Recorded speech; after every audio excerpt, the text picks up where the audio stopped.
Hi guys, কি অবস্থা, কেমন আছেন? আশা করি ভালোই আছেন। আজকে আমি যে মুভিটা এক্সপ্লেন করব, মুভিটার নাম ভাগিরা। তো চলুন হালকা করে একটা ইন্ট্রো দিয়ে মুভিটা স্টার্ট করি। একটা পশু যখন জঙ্গলে রাজত্ব করে তখন কেউই কোনো প্রশ্ন করে না, কিন্তু যখন সেই পশুটা শহরে নামে তখন শুরু হয় রক্তের খেলা।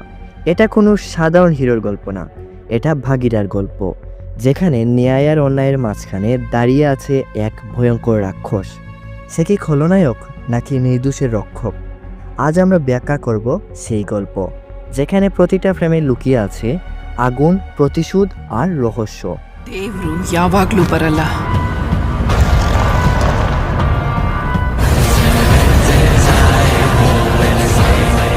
ಸಮಯ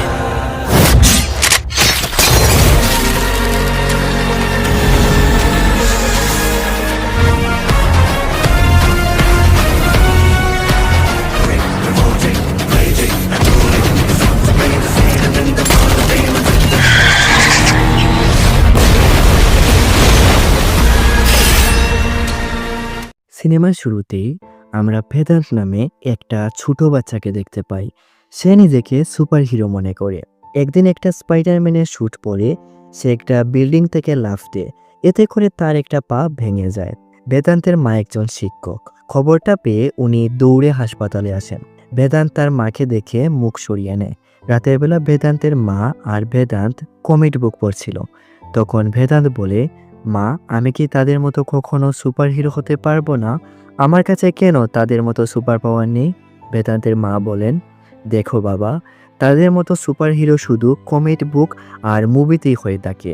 রিয়েল লাইফে এরকম কোনো সুপার হিরো হয় না। তখন বেদান্ত বলে, তাহলে কি মা, এই দুনিয়াতে একজনও সুপার হিরো নেই? বেদান্তের মা বলেন, কেন থাকবে না? অনেক অনেক আছে। এই দুনিয়াতে অনেক লোক আছে, তাদের কাছে সুপার পাওয়ার না থাকলেও তারা সব সময় মানুষের ভালোর জন্য কাজ করে যায়। যেমন আমাদের দেশের সৈন্য, ডাক্তার। তোমার বাবার কথাই চিন্তা করো। বেদান্তের বাবা একজন পুলিশ অফিসার, উনার নাম প্রভাকর। উনিও তো একজন সুপার হিরো। বেদান্ত বলে, বাবা আবার সুপার হিরো কিভাবে হলেন? উনি এমন কি করেন? সুরকেই তো শুধু ধরেন। বেদান্তের মা বলেন, হ্যাঁ, উনি উড়তে পারেন না, বুলেট প্রুফ জ্যাকেটও পরেন না, কিন্তু কারো বিপদ হলে উনি নিজের দিকে না তাকিয়ে দৌড়ে তার কাছে চলে যান, কারণ উনি একজন পুলিশ অফিসার। খারাপ লোকদের শাস্তি দেওয়াটাই উনার কাজ। এবার তুমিই বলো, উনি কি সুপার হিরো থেকে কম কিছু? বেদান্তের মা আরও অনেক মোটিভেট করেন বেদান্তকে। বেদান্তের পর তার মাকে প্রতিজ্ঞা করে সেও বড় হয়ে তার বাবার মতো একজন সিনসিয়র সৎ পুলিশ অফিসার হবে। সিন আসে এরপর কিছুটা পূর্বে, যেখানে আমরা দেখতে পাই বিশাল ঝড় উঠেছে। সমুদ্রের আশেপাশে থাকা সবাইকে সতর্ক করা হচ্ছিল, কেউ যেন সমুদ্রের আশেপাশে না থাকে, যে কোনো সময় বিপদ হতে পারে। কিন্তু কিছু জেলে নিজের পেটের দায়ে সব কিছু উপেক্ষা করে এই ঝড় বৃষ্টির মধ্যে মাঝ সমুদ্রে চলে যায়। মাছ ধরা তো দূরের কথা, হঠাৎই একটা বড় ঢেউ এসে তাদের নৌকাগুলো ভেঙে ফেলে। সামনেই ছিল কয়েকটা বড় বড় জাহাজ। তারা তখন তাদেরকে সাহায্যের জন্য ডাকতে থাকে। যখন জাহাজগুলো কাছে আসে তাদের তো হাওয়া বেরিয়ে যায়। আসলে এরা ছিল একদল গ্যাং। এই গ্যাংয়ের লিডার রানা। লোকটার মুখ ছিল অর্ধেক জ্বলা। দেখে প্রথমে ভয় লাগারই কথা। জেলেরা পানিতে ঝাঁপ দেয়, কিন্তু এরা কাউকে যেতে দেয় না, সবাইকে ধরে আর বন্দি করে। আসলে রানা অনেক বিপজ্জনক একজন লোক। সে অর্গান আমদানি রপ্তানির কাজ করে। এর জন্য সে প্রত্যেক মাসে হাজার হাজার লোককে কিডন্যাপ করে, এরপর তাদের শরীরের অর্গানগুলো বের করে বিদেশে পাচার করে। এরপর সিন আসে বর্তমানে। আমরা দেখতে পাই বেদান্ত অনেক বড় হয়ে গেছে, আর এখন সে একজন পুলিশ অফিসার হয়ে গেছে। তার মাকে দেওয়া কথা সে রেখেছে, তবে বেদান্তের মা এখন বেঁচে নেই। ক্যান্সারে আক্রান্ত হয়ে উনি মারা গেছেন। আজ বেদান্তের ডিউটির প্রথম দিন। মায়ের ছবির সামনে গিয়ে সেলুট দিয়ে বাবাকে প্রণাম করে বেরিয়ে পড়ে। এরপর সে পুলিশ স্টেশনে চলে আসে। এই লোকটার নাম নারায়ণ, আর সাথে যাকে দেখছেন তার নাম গোবিন্দ। বেদান্ত আসলে ঢাকঢোল বাজিয়ে ফুলের মালাটালা দিয়ে বরণ করে বেদান্তকে তারা ভেতরে নিয়ে আসে। নারায়ণ এদের সবার সাথে বেদান্তকে পরিচয় করিয়ে দেয়। বেদান্ত বলে, আমাদের পুলিশ স্টেশনে শুনলাম একটা কেসও পেন্ডিংয়ে নেই, এখানে নাকি কোনো ক্রাইম হয় না। আচ্ছা চলো, বেঙ্গালুর থেকে একটা চক্কর মেরে আসি। নারায়ণ বলে, ওখানে যাওয়ার কি দরকার স্যার?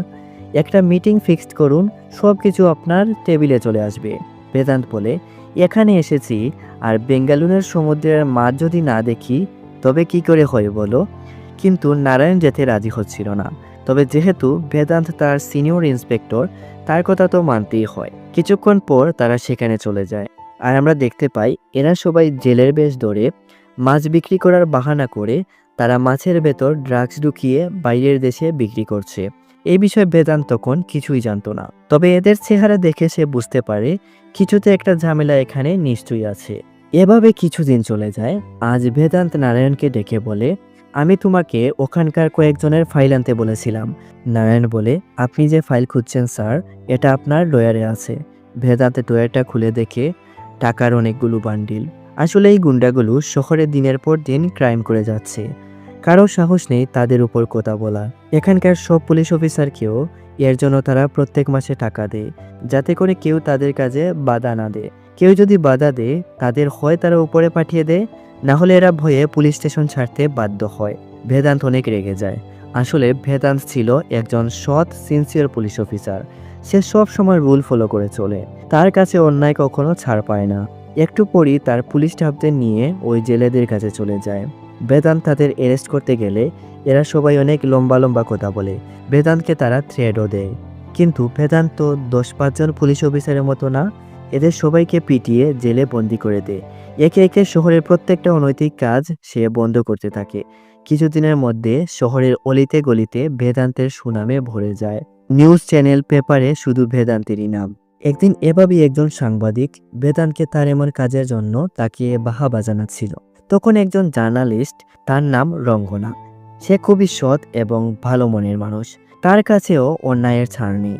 এই যে মূর্তিজি শুনুন, তাকে নিয়ে এত যে প্রশংসা করছেন, তার আগে অনেকেই এর আগে এখানে কোর্ট মেডেলিস্ট এসেছিল, কিন্তু পরে তাদের কারোই খোঁজ পাওয়া যায়নি। এই এসপিও দেখব কতদিন এখানে টিকে থাকে। এরপর আমরা দেখতে পাই বেদান্ত আর তার বাবা প্রভাকর একটা মেয়ের বাড়ি যাওয়ার জন্য বেরিয়েছে। কিছুক্ষণ পর তারা সেখানে পৌঁছে যায়।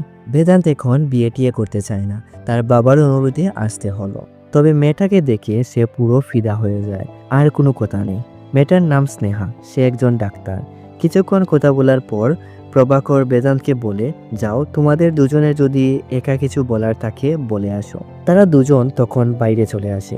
স্নেহা বলে, আমি জানি তোমার মনেও এটাই নিশ্চয়ই প্রশ্ন আসছে, আমি ডাক্তার আর তুমি পুলিশ, সারাটা দিন বাইরে কাজে থাকবো, পরে না আবার এটা নিয়ে কোনো সমস্যা হয়। তবে আমরা তো একটা কাজ করতে পারি, দুজন কয়েকদিন একসঙ্গে সময় কাটাই, যদি ভালো লাগে, সব কিছু ঠিকঠাক থাকে, এরপর না হয় বিয়ে করে ফেলবো। তা না হলে তুমি তোমার পথ দেখে নেবে আর আমি আমার পথ। কিছুদিন এভাবেই চলে যায়। দুজন দুজনকে জেনেছে, বুঝেছে, একে অপরকে পছন্দও করে ফেলেছে। আজ তাদের এঙ্গেজমেন্টও হয়ে যায়। কিছুদিন পর তাদের বিয়ে। এদিকে আমরা দেখতে পাই পুলিশ স্টেশনে ওই গুন্ডাদের পুলিশ মারছিল সবকিছু ক্লিয়ার হওয়ার জন্য। এই ড্রাগসগুলো তারা কোথায় পাঠায় আর এত দামি দামি বন্দুক তাদের কাছে কিভাবে এলো। তবে এরা কোনো কিছুই ক্লিয়ার হয়ে বলতে পারছিল না। একজন বলে, আমরা শুধু তাদের আন্ডারে কাজ করি, এই বিষয়ে আমাদের কোনো ধারণা নেই। যদি বুকের পাটা থাকে আমাদের লিডার পূজারীকে গিয়ে ধরুন, আপনাদের সব উত্তর পেয়ে যাবেন। পূজারী ছিল এই এরিয়ার ডন। আজ পর্যন্ত পূজারীর এরিয়ায় কোনো পুলিশের পা রাখার সাহস হয়নি। সে এতটাই দিনের পর দিন ক্রাইম করে যাচ্ছে, কিন্তু তাকে কিছু বলার কারো সাহস নেই। কিন্তু বেদান্ত এসবে ভয়ই পায় না। পুলিশ কনস্টেবল 2-3 গাড়ি নিয়ে চার্জ করে এদের উপর। এখানে তাকে সবাই বেদান্তের সাহস দেখে অবাক। আজ পর্যন্ত যেখানে কোনো পুলিশ অফিসার আসার সাহস করতে পারেনি, সেখানে বেদান্ত এসে এদের ব্যান্ড বাজাচ্ছে। যতই বড় নেতা হোক না, পূজারীকেও অ্যারেস্ট করে বেদান্ত জেলের ভেতর ভরে দেয়। পূজারীকে জেলে দেখে তার দলের লোকেরা যেমন অনেক অবাক হয়, তেমনি পুলিশ স্টেশনে সবাই হা করে তাকিয়ে থাকে। এর কিছুক্ষণ পর এখানে একজন মহিলা এসে বলে, আমার মেয়েকে কিছু গুন্ডা তুলে নিয়ে গেছে, প্লিজ তাকে বাঁচান। বেদান্ত মহিলার কাছে যাবেই তখনই কমিশনার তাকে আর্জেন্ট অফিসে আসতে বলে। বেদান্ত বাধ্য হয়ে মহিলার সাথে কথা না বলেই কমিশনারের অফিসে চলে যায়। কমিশনার বলে, আমি তোমাকে নিয়ে গর্বিত, তোমার মতো একজন পুলিশ অফিসার যে আমাদের স্টেশনে আছে। তুমি এই স্টেশনে আসার পর থেকে এখানকার অনেক ক্রাইম বন্ধ হয়ে গেছে, ডিপার্টমেন্টেরও অনেক নাম উজ্জ্বল হয়েছে। এবার এসব বন্ধ করো। এতদিন তোমার যেটা ঠিক মনে হয়েছে করে এসেছো, কিন্তু এখন থেকে আমি যেটা তোমাকে বলবো ওটা করবে। আমাদের ডিপার্টমেন্টের একটা সিস্টেম আছে বেদান্ত, এই সিস্টেমের মাধ্যমেই সব কিছু চলে, তাই তোমাকেও এখন সিস্টেম ফলো করতে হবে। বেদান্ত তখন কমিশনারের সাথে অনেক উগ্র হয়ে কথা বলে। বলাটাই স্বাভাবিক, সে তো আর খারাপ কিছু করছে না, যা করছে এই শহরের ভালোর জন্য, তবুও কমিশনার তাকে বাধা দিচ্ছে। বেদান্ত বলে, আপনার সম্পর্কে বাবা যখন আমাকে বলতেন তখন অনেক গর্ব করতাম, কিন্তু এখন যদি আপনার এই রূপ বাবা জানতে পারেন, তখনই এখানে প্রভাকর আছে। তুই উনার সাথে এরকম কথা বলছিস কেন? তোর যে চাকরি হয়েছে সেটা উনার জন্যই হয়েছে। তোর কাছে মনে হতে পারে তোর গোল্ড মেডেলের জন্য হয়েছে। ঘন্টা, যেখানে এই এরিয়াতে 2 লক্ষ টাকা দিলেও কেউ চাকরি পায় না, সেখানে উনি তোকে 85 লক্ষ টাকা দিয়ে চাকরিটা দিয়েছেন। বেদান্ত বলে, বাবা তুমিও তাহলে ঘুষ খাও? আমি তোমাকে আমার হিরো ভাবতাম বাবা। প্রভাকর বলে, হ্যাঁ, 100-200 টাকা নিলে কি এমন ভুল করেছি? সিস্টেম এরকমই কাজ করে। ডিপার্টমেন্টে যদি থাকতে হয় এরকমই চলতে হয়। তুই যখন ছোট ছিলি তোর প্রত্যেকটা ইচ্ছা আমি পূরণ করেছি। সেটা কিভাবে হয়েছে? ওই ঘুষের টাকা দিয়েই তো। মাসে যে স্যালারি পাই এই টাকা দিয়ে তোকে কি আমি এতটা খুশি করতে পারতাম? তোর মায়ের যে ক্যান্সার ছিল 25 বছর কি এমনি এমনি বেঁচে ছিল? যদি ঘুষ না নিতাম তাকে কি এতদিন বাঁচিয়ে রাখতে পারতাম? আমি আমার পরিবারের কাছে সব সময় হিরো ছিলাম আর হিরো থাকবো। এরপর আর একটু বেদান্তকে বুঝিয়ে শুনিয়ে প্রভাকর চলে যায়। তো এরপর আমরা দেখতে পাই রাগে দুঃখে বেদান্ত এতটাই ড্রিঙ্ক করে ফেলে এখন সে নিজেই নিজের কন্ট্রোলে নেই। পরের দিন পুলিশ স্টেশনে ওই মহিলা তার মেয়েকে নিয়ে আসে, কারণ তার মেয়েকে পূজারীর লোক র্যাপ করেছে। যদিও এর আগেও একবার সে পুলিশ স্টেশনে এসেছিল, মনে আছে নিশ্চয়ই? আগেও কিছু করেনি। এখনও এত বড় একটা ঘটনা ঘটার পরও কেউই পূজারীর উপর অ্যাকশন নিতে রাজি হচ্ছিল না, এমনকি রিপোর্ট পর্যন্ত লিখে না। বেদান্ত তখন অফিসে ছিল। তার অবস্থা দেখে নিশ্চয়ই বুঝতে পারছেন সে কিরকম অবস্থায় আছে। বসে বসে দেখছিল, সেও আজ কিছু করে না। মেয়েটা তখন তার শরীরে পেট্রোল ঢেলে আগুন ধরিয়ে দেয়। বেদান্ত তার অফিস থেকে আসতে আসতে সব শেষ হয়ে গেছে। বেদান্ত কিছু করতে পারছে না দেখে তার কষ্টে বুক ফেটে যাচ্ছে। একটা টাকার বান্ডিল নারায়ণের হাতে দিয়ে বলে, বয়ফ্রেন্ড ছেড়ে যাওয়ায় সুইসাইড করেছে, এটা লিখে কেস ক্লোজ করে দাও। ওই দিন গভীর রাতেই আমরা দেখতে পাই বেদান্ত ওই গুন্ডাদের উপর হামলা করে, আর খুবই খারাপভাবে প্রত্যেকটা গুন্ডাকে মারে। এতটাই খারাপভাবে মারে, পরের দিন পুলিশ এসে এদের কার কোন বডি এটাই চিনতে পারছিল না। এরপর থেকে সবার চোখে বেদান্ত খারাপ হতে শুরু করে। আগের মতো সে আর গুন্ডাদের ধরে জেলে বন্দি করে না, কোনো ক্রাইম হলে সে কাউকে থামায় না। এতে করে শহরে আবার বিশৃঙ্খলা শুরু হয়। এদিকে যারা ক্রাইম করে পুলিশ যাতে কিছু না করে এর জন্য তারা পুলিশকে এনে টাকা দেয়। বেদান্ত যেহেতু এসপি ছিল তার কাছেই সব টাকা আসতো। এতে করে বেদান্ত তার পুলিশ ডিপার্টমেন্ট আর পাবলিকের চোখে ঘুষ খায় বলে খারাপ নজরে পড়লেও সে তার ন্যায়ের কাজ থেকে 1 ইঞ্চিও লড়েনি। পুলিশ হয়ে ন্যায় কাজ করতে না পারলেও সে থেমে থাকে না। আড়াল থেকে সে তার কাজ চালিয়ে যেতে থাকে। কেউ যাতে তাকে চিনতে না পারে এর জন্য সে একটা মাস্ক পরে, আর প্রত্যেকদিন রাতে যারাই ক্রাইম করে এসে তাকে টাকা দিত তাদের ডিটেলস রেখে দিত, আর গভীর রাতে তাদেরকে গিয়ে মেরে ফেলতো। রাতারাতি এটা ভাইরাল হয়ে যায়, আর বেদান্তের নতুন নাম হয় ভাগীরা। সাধারণ মানুষের তাকে নিয়ে প্রশংসার কমতি নেই। হ্যাঁ, ভাগীরা মানুষ মারছে, কিন্তু এদের যাদেরকেই মারছে সব কটা তো খারাপ লোক। প্রশাসন যেটা করতে পারছে না এটা ভাগীরা করছে। এভাবেই দিন যেতে থাকে, আর বেদান্ত আড়াল থেকে শহরের ময়লা পরিষ্কার করতে থাকে। একদিন নারায়ণ বেদান্তকে এসে বলে, স্যার, আজ আমার ছেলের জন্মদিন, তাই পার্টি রেখেছি, আপনি আসবেন কিন্তু। তো রাতের বেলা যখন বেদান্ত নারায়ণের বাড়ি যায় তখন দেখে কোথায় পার্টি। নারায়ণকে ডেকে জিজ্ঞেস করে, তুমি না বললে তোমার ছেলের আজ জন্মদিনের পার্টি? তখন নারায়ণ বলে, থাকবে না কেন, আছে তো, শুধু আপনার জন্য। এরপর যখন বেদান্ত নারায়ণের ছেলেকে দেখে তখন সে অনেকটাই ইমোশনাল হয়ে পড়ে। বেদান্ত বলে, নারায়ণ, আপনি শুধু আমাকে এই পার্টির জন্য বললেন, বুঝতে পারলাম না। আসলে নারায়ণ বুঝতে পারে বেদান্ত যে সাধারণ কোনো লোক না। এখন সে পুলিশ হয়ে যেটা করতে পারছে না সেটা ভাগীরা হয়ে করছে। দুজন ড্রিঙ্ক করতে করতে নারায়ণ বলে, আমার স্ত্রী ডেলিভারির দিনই আমাদের ছেড়ে চলে যায়। আমার পাপের বোঝা আমার ছেলে এখন বহন করছে।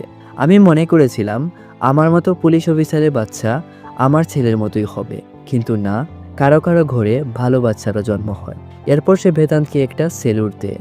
এরপর সেও বেদান্তকে ওই গুন্ডাদের শাস্তি দিতে খুঁজে খুঁজে তাদের ডিটেলস বের করে বেদান্তকে এনে দেয়, আর বেদান্ত এদের একে একে মারতে থাকে। এভাবেই কিছুদিন চলে যায়। একদিন স্নেহা বেদান্তের বাড়ি আসে, কারণ বেদান্ত কিছুদিন ধরে না তার ফোন রিসিভ করছে না মেসেজে রিপ্লাই দিচ্ছে। বেদান্ত এসে যখন স্নেহাকে তার বাড়িতে দেখে তখন বলে, তুমি এখান থেকে চলে যাও, তোমাকে আমার পছন্দ না। তুমিই তো বলেছিলে একসঙ্গে কিছুদিন সময় কাটাই, যদি ভালো লাগে তো বিয়ে, না হলে যে যার মতো করে পথ দেখে নেব। এবার তুমি তোমার পথ দেখো। স্নেহা অনেক আশা নিয়ে এসেছিল, কতদিন ধরে বেদান্তের সাথে কথা বলেনি, দুটো কথা বলতো। কথা বলা তো দূরের কথা, বেদান্তের মুখে এরকম কথা শুনে সে বেদান্তকে ছেড়ে চলে যায়। বেদান্তের কষ্টে বুক ফেটে যাচ্ছিল, কিন্তু তবুও স্নেহাকে আটকায় না। আসলে সে স্নেহাকে বিপদে ফেলতে চায় না, সে চায় না তার কারণে স্নেহার কিছু হোক। সে এখন ভাগিরা হয়ে যে কাজটা করছে, এতে করে তার জীবনের অনেক রিস্ক আছে, যে কোনো সময় তার বিপদ হতে পারে। তাই বুকে কষ্ট চেপে রেখে সে স্নেহাকে তার কাছ থেকে সরিয়ে দেয়। এদিকে রঙ্গনা বুঝতে পেরেছিল পূজারীকে পুলিশ বেশি দিন আটকে রাখতে পারবে না, এরকম কিছু হবেই। তাই পূজারীকে যখন জেল থেকে ছেড়ে দেওয়া হয়, রঙ্গনা তখন পূজারীর ক্রাইম নিয়ে একটা আর্টিকেল লিখে পত্রিকায় ছাপা করে। এখানেই কাজ করত পূজারীর একজন লোক, সে বিষয়টা পূজারীকে জানিয়ে দেয়। পূজারী রাতের বেলা রঙ্গনার বাড়িতে একজন পুলিশ অফিসারকে সাথে করে নিয়ে আসে। নামটা মনে রাখবেন, সিদ্ধি। আর রঙ্গনাকে খুবই খারাপভাবে মারে। যখন এটা বেদান্ত জানতে পারে, সে রাতের বেলা ভাগিরা সেজে সিদ্ধি আর পূজারীকে মেরে ফেলে। সিদ্ধি ছিল সিবিআই এর ছেলে। বিষয়টা তো এবার একটু বড় হয়ে যায়। যতই হোক সিদ্ধি ভুল করতে পারে, তবে সে তো 8-10 জন লোকের মতো না, সে একজন সিবিআই এর ছেলে। যতই খারাপ হোক, একজন বাবা কি কখনো তার ছেলের বিপক্ষে কথা বলবে? হাতে গোনা 2-1 জন ছাড়া? হ্যাঁ, এটাই হয়। সিবিআই এর অনেক ক্লোজ একজন মানুষ ছিল গুরু। সে একজন আইএসপি। ছোটবেলায় যতটা আদর সিদ্ধি তার বাবার কাছ থেকে পেয়েছিল, এর থেকে অনেক বেশি আদর পেয়েছে গুরুর কাছ থেকে। গুরুর হাত ধরেই সে বড় হয়েছে। তো এরা এদিকে ভাগিরাকে খুঁজতে শুরু করে। দেশের টপ পুলিশ অফিসার সিবিআইকে নিয়ে মিটিং করা হয়। এরপর গুরু তার লোকদের নিয়ে চারদিকে ভাগিরাকে খুঁজতে শুরু করে। কিন্তু যতই হোক, ভাগিরা যাদেরকে মেরেছে সব কটাই তো ক্রিমিনাল ছিল। তাই সাধারণ মানুষের কাছে তারা যখন গিয়ে জিজ্ঞেস করে, উল্টো তারাই তাদেরকে ক্রিমিনাল বলে সন্দেহ করে বসে। তবুও গুরু পুলিশের সাহায্য নিতে চাচ্ছিল না। কেন জানি পুলিশের উপর সে আশ্বাস রাখতে পারছিল না। ওদিকে হঠাৎ করে 2-3 দিন ধরে শুধু লোক নিখোঁজ হতে থাকে। প্রত্যেকটা স্টেশনে এতটাই কমপ্লেন আসতে থাকে, যেটা গত 3 বছরেও হয়নি। 3 দিনে 87 জন লোক গায়েব। সবার ফোনের লোকেশন পুলিশ তখন ট্রেস করে, কিন্তু কারো ফোনেরই তারা লোকেশন পায় না। ভাগ্যক্রমে একটা ফোনের লোকেশন তারা পায়, যেটা ছিল কুট্টান নামে একজন লোকের। তার সম্বন্ধে একটু পরেই বলছি। নারায়ণ বলে, এখানে কোনো পুলিশ যেতে পারবে না স্যার। বেদান্ত তখন বাগিরা সেজে সেখানে চলে যায়। তবে এরা সংখ্যায় বেশি থাকায় বেদান্ত তাদের সাথে পেরে উঠতে পারছিল না। চারদিক দিয়ে বেদান্তকে কুট্টানের লোকেরা ঘিরে ফেলে আর অনবরত গুলি করতে থাকে।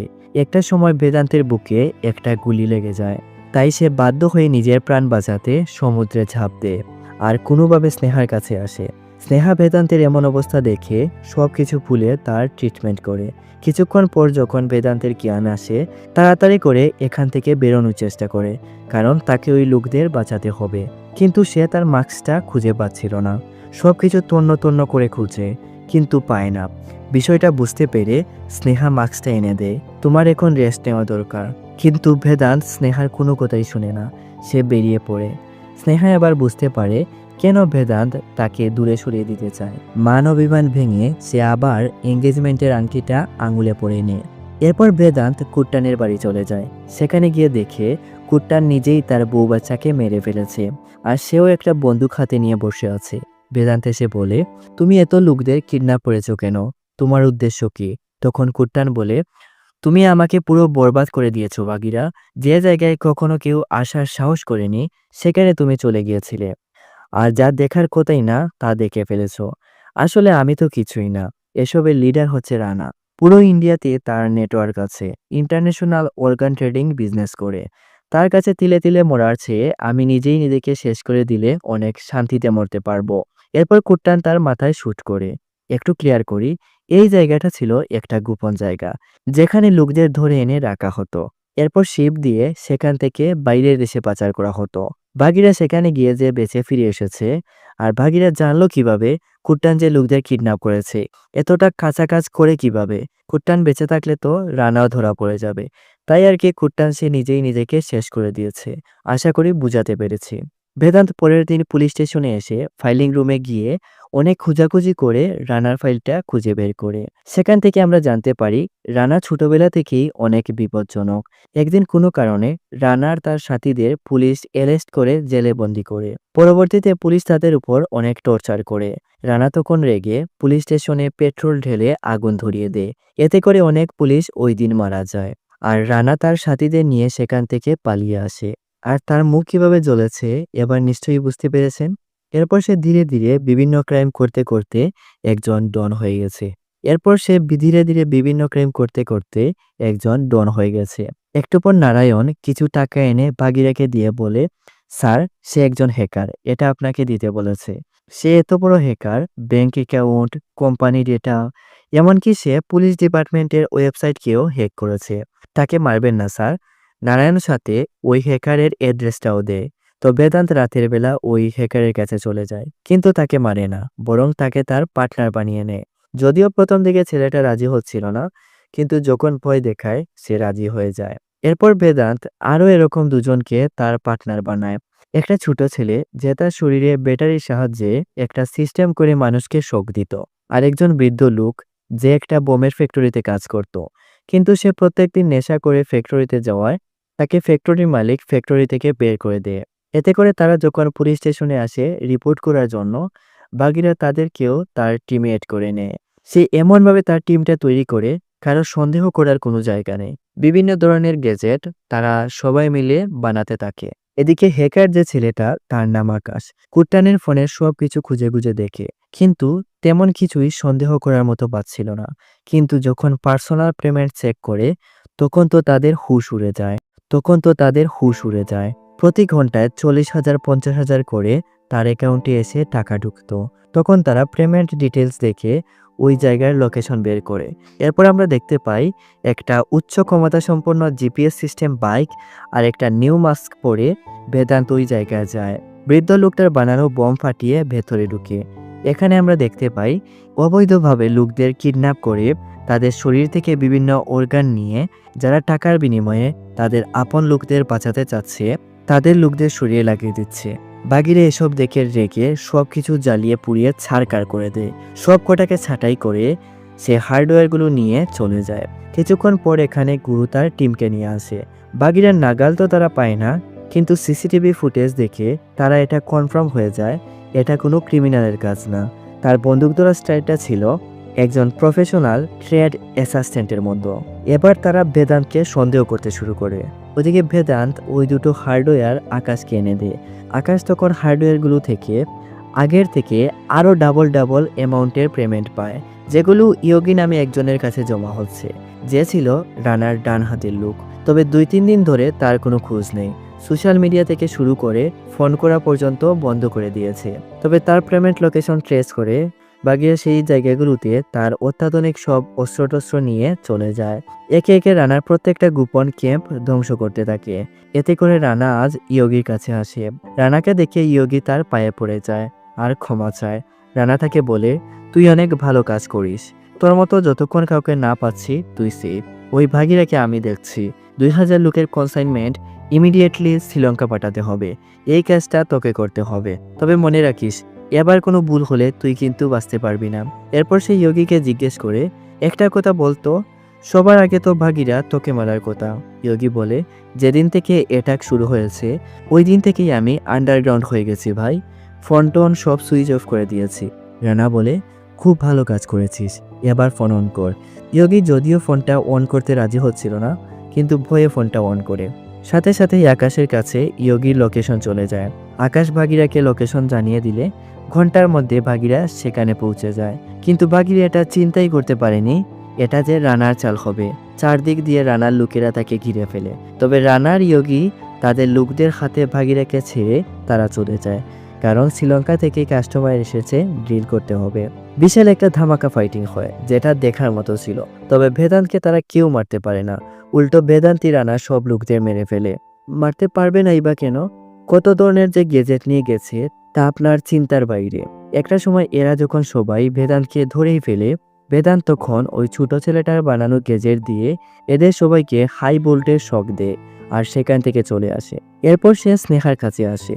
আর স্নেহাকে দিয়ে ট্রিটমেন্ট করায়। স্নেহাকে সে যতই ইনসাল্ট করে না, যতই দূরে সরিয়ে দেওয়ার চেষ্টা করে না, স্নেহা বেদান্তকে ছেড়ে যায় না, বারবার তার কাছে চলে আসে। আজ বেদান্তের এমন অবস্থা দেখে স্নেহা কান্না করতে শুরু করে। বেদান্ত বলে, এর জন্যই তোমাকে বলেছি আমার সাথে তোমার জীবন কাটানো বেকার। আজ আঘাত নিয়ে এসেছি, কাল লাশ হয়ে আসতে পারি। আমাকে বিয়ে করে তোমার কি লাভ হবে? স্নেহা বলে, যে মানুষ নিজের পরিবারের কথা চিন্তা করে না, চিন্তা করে এই দেশের মানুষের কথা, তার একদিন যদি স্ত্রী হতে পারি আমি নিজেকে ভাগ্যবান মনে করব। আর রইল বাকি জীবন, সেটা বিধবা হয়েই না হয় খুশিতে কাটিয়ে নেব। বেদান্ত স্নেহাকে জড়িয়ে ধরে। এরপর তারা দুজন, বুঝতেই তো পারছেন। বেদান্ত বলে, আমার কারণে তোমার যদি কিছু হয়ে যায়। স্নেহা বলে, একদিনের জন্যই যে তোমার স্ত্রী হতে পেরেছি, এটাই অনেক। এখন যদি আমার কিছু হয়ে যায় আর আফসোস করার কিছুই থাকবে না। এদিকে গুরু তার টিমকে নিয়ে বেদান্তকে খুঁজেই যাচ্ছে, কিন্তু ভাগিরার কোনো ইনফরমেশনের নাগালি পায় না। তাই আজ বাধ্য হয়ে তার একজন লোককে বেদান্তের স্টেশনে পাঠিয়ে একজন বুকা কনস্টেবলকে নিয়ে আসতে বলে। লোকটা তখন গোবিন্দকে নিয়ে আসে। গুরু তাকে প্রমোশনের লোভ দেখিয়ে তার কাছ থেকে বেদান্তের পুলিশ স্টেশনের সকল ইন্সপেক্টরের ডিটেলস নেয়, কিন্তু সব কটা ছিল ঘুষখোর, একমাত্র বেদান্ত ছাড়া। একটা মেয়ের রেপ কেসের পর যখন কমিশনার তাকে ওয়ার্নিং দেন, এরপর থেকে সেও 8-10 জন পুলিশের মতো হয়ে গেছে। এখন গুরুর কাছে সব কিছু ক্লিয়ার হতে শুরু করে। ওই মেয়েটা যেদিন মরেছিল ওই দিন থেকে বাগিরা তার তাণ্ডব শুরু করেছিল। ওই মেয়েটা যেদিন মরেছিল ওই দিন থেকে বাগিরা তার তাণ্ডব শুরু করে। যেখানেই ক্রাইম হয়েছে রাতে বাগিরা ওখানে হামলা করেছে। সে তখন পুরোপুরি ক্লিয়ার হওয়ার জন্য বেদান্তের ট্রেনিংয়ের একটা ছবির সাথে মাস্কটাও বেদান্তের মুখে ফিক্সড হয়ে যায়। গুরু কনফার্ম হয়ে যায় বেদান্তি যে ভাগিরা। এখানেই রানার একজন লোক ছিল, আর সে সব কিছু ভিডিও কল দিয়ে ইয়োগিকে দেখিয়ে দেয়। ইয়োগি তখন ভিডিওটা রানাকে দেখায়। ইয়োগি এরপর তার ফোনের লোকেশন অন করে। সাথে সাথেই আকাশের কাছে নোটিফিকেশন চলে যায়, আর সে বেদান্তকে জানায়। বেদান্ত তার দেরি না করে বেরিয়ে পড়ে। তবে যাওয়ার সময় তার বন্দুকটা হাত ফুসকে নিচে পড়ে যায়। এত গভীর রাতে হঠাৎ শব্দ শুনে প্রভাকর চমকে ওঠে, আর উঠে দেখে বেদান্ত গাড়ি নিয়ে বেরিয়ে পড়েছে। প্রভাকর তখন বেদান্তের রুমটা গিয়ে খুলে, আর রুমটার পরিবেশ দেখে সে শিউরে উঠে। চারদিকে শুধু ক্রিমিনালদের ছবি টাঙানো, টুকরো টুকরো কাগজে বিভিন্ন জায়গায় অ্যাড্রেস লেখা, টেবিলের এক কোণে রাখা ভাগিরার মাস্ক। এসব দেখে সে কান্না করতে শুরু করে। তার ছেলেকে হয়তো সে আর বাঁচাতে পারবে না। ওদিকে ভাগিরা বেদান্তকে চিনতে পারায় ভাগিরার সমস্ত অ্যাড্রেস, সমস্ত গোপন তথ্য মুহূর্তের মধ্যে কালেক্ট করে নেয়। আর আমরা দেখতে পাই স্নেহাকে রানা কিডন্যাপ করে তার কাছে নিয়ে এসেছে। বেদান্তকে ফোন করে বলে, আমি জানি তুই কোথায় যাচ্ছিস। যদি ওখানে না যাস তবে 50 জন লোক মারা যাবে, আর যদি এখানে না আসিস তোর প্রেমিকা উপরে চলে যাবে। এরপর রানা বেদান্তকে লাইনে রেখে স্নেহার উপর অনেক টর্চার করে, কিন্তু বেদান্ত স্নেহাকে ভুলে ওই 50 জন মানুষকে বাঁচাতে চলে যায়, যারা একটা ট্যাঙ্কের মধ্যে আটকে ছিল। বরফ ধীরে ধীরে গলছে আর ট্যাঙ্ক পানির নিচে তলিয়ে যাচ্ছে। বেদান্ত আস্তে আস্তে ট্যাঙ্কটা অনেকটাই পানিতে পড়ে গিয়েছিল, তবে সময় মতো আসতে পারায় সে তাদেরকে বাঁচিয়ে নেয়। শিকলের 2 মাথায় ধরে দাঁড়িয়ে থাকে। ওদিকে বেদান্তের অপেক্ষা করতে করতে রানা স্নেহাকে মেরে ফেলে। এদিকে গুরু তার টিমকে নিয়ে এসে বেদান্তকে অ্যারেস্ট করে। একজন যখন তার মাস্কটা খুলতেই যাবে, গুরু তখন মানা করে, কেন একটু পরেই জানতে পারবেন। এরপর বেদান্তকে অ্যারেস্ট করে কোর্টে নিয়ে যাওয়ার জন্য গুরু তার কয়েকজন লোককে দিয়ে পাঠিয়ে দেয়। মাঝ রাস্তায় ওই রানার লোকটা বেদান্তকে মারার জন্য উঠে পড়ে রেগে যায়। কোর্ট কি, তাকে তো মেরে ফেলা উচিত। এত মানুষকে মেরেছে, তার আর এই পৃথিবীতে বাঁচার কোনো অধিকার নেই। এরপর বেদান্তকে গাড়ি থেকে নামিয়ে যখন শ্যুট করতেই যাবে, তখনই আমরা দেখতে পাই তাকেই আর একজন লোক শ্যুট করে মেরে ফেলে। আসলে গুরু ওই দিন বুঝতে পেরেছিল সে যে রানার লোক, তাই সে তার একজন লোককে বলেছে তাকে শ্যুট করে মেরে ফেলতে। গুরু বুঝতে পারে বেদান্ত যা করছে তাই শহরের মানুষের ভালোর জন্যই করছে, তার জন্যই মানুষ এখন শান্তিতে শ্বাস নিতে পারছে। বেদান্ত তার দিক থেকে পুরো ঠিক আছে। আর এটাও বুঝতে পারে সিদ্দিককে বেদান্ত যে মেরেছে এমনি এমনি মানেনি, তার অনৈতিক কাজের জন্যই তাকে মেরেছে। এরপর সে বেদান্তকে ফোন করে বলে, রানা 2000 লোককে একটা ট্রেনে করে অমুক জায়গায় নিয়ে যাচ্ছে। পুলিশ, সিবিআই, এসপি কিছুই করতে পারবে না। এখন কি করতে হবে তুমি নিশ্চয়ই বুঝতে পারছো। তো এর কিছুক্ষণ পর আমরা দেখতে পাই ভাগিরা সেখানে চলে যায়। এখানেও একটা ধামাকা ফাইটিং হয়। শেষে বেদান্তি এদের সবাইকে মেরে ফেলে। তবে সেটা সম্ভব হয়েছে শুধুমাত্র তার অত্যাধুনিক বিভিন্ন গেজেট থাকায়। আর বেদান্তের পরিচয়টা গোপনই থাকে। অন্যায় দেখলেই সে ঝাঁপিয়ে পড়ে। আর এই মুভিটা এখানেই শেষ হয়ে যায়। তো মুভিটা সম্পর্কে আপনার কোনো মতামত থাকলে অবশ্যই কমেন্ট করে জানাবেন। আর চ্যানেলে নতুন হয়ে থাকলে সাবস্ক্রাইব করে পাশে থাকবেন। তো দেখা হচ্ছে নতুন কোনো ভিডিওর সাথে। ততক্ষণ পর্যন্ত নিজেদের খেয়াল রাখবেন, সুস্থ থাকবেন। ধন্যবাদ।